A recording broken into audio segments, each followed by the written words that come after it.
മുഖ്യമന്ത്രി പിണറായി വിജയൻ കഴിഞ്ഞ ദിവസം നടത്തിയ ക്ഷേമ പ്രഖ്യാപനങ്ങൾ സംസ്ഥാന രാഷ്ട്രീയത്തിൽ വലിയൊരു നാണക്കേടായി മാറിയിരിക്കുകയാണ്. വരാനിരിക്കുന്ന തിരഞ്ഞെടുപ്പിന് മുന്നോടിയായുള്ള ജനങ്ങളുടെ കണ്ണിൽ പൊടിയിടാനുള്ള നീക്കമായാണ് സാധാരണക്കാർ വിലയിരുത്തുന്നത്. കഴിഞ്ഞ 4.5 വർഷത്തിലേറെയായി ഇല്ലാതിരുന്ന സ്നേഹവും ക്ഷേമാന്വേഷണവുമാണ് ഒറ്റ ദിവസം കൊണ്ട് പിണറായിക്കും മറ്റ് സഖാക്കൾക്കും ഉണ്ടായിരിക്കുന്നത്. പരിഹാസ്യമായ നീക്കമെന്നല്ലാതെ എങ്ങനെയാണ് ഇതിനെ വിലയിരുത്തുക? സർക്കാരിന്റെ ജാള്യത മറയ്ക്കാനുള്ള വിഫല തന്ത്രം. ഇതുകൂടാതെ PM ശ്രീ പദ്ധതിയിലെ CPM നീക്കങ്ങളും ആശാവർക്കർമാരുടെ വിഷയവും മറയ്ക്കാനുള്ള ശ്രമമായും ഇതിനെ കാണാം. തെരഞ്ഞെടുപ്പ് മുന്നിൽ കണ്ടുള്ള നീക്കമായാണ് AICC general secretary KC Venugopal MP ഇതിനെ കാണുന്നത്. ക്ഷേമ പെൻഷൻ പ്രഖ്യാപനങ്ങളെ കണ്ണിൽ പൊടിയിടാനുള്ള നീക്കമെന്നാണ് KPCC അധ്യക്ഷൻ സണ്ണി ജോസഫും പ്രതിപക്ഷ നേതാവ് VD സതീശനും വിശേഷിപ്പിച്ചത്.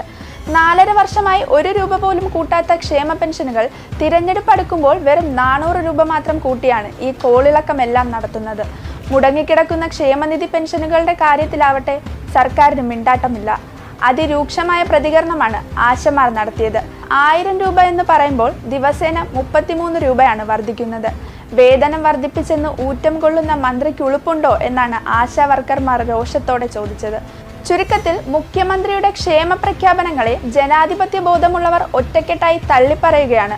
സംസ്ഥാനം കടുത്ത സാമ്പത്തിക പ്രതിസന്ധി നേരിടുമ്പോൾ ഇത്തരത്തിലുള്ള പ്രഖ്യാപനങ്ങൾ വെറും കടലാസ് വാഗ്ദാനങ്ങളായി അവശേഷിക്കുമെന്നതാണ് ആശങ്ക.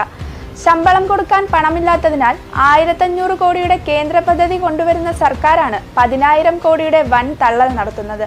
ജനങ്ങൾ ഈ പ്രഖ്യാപനങ്ങളെ തള്ളിക്കളയുമെന്നതിൽ ഒരു സംശയവുമില്ല.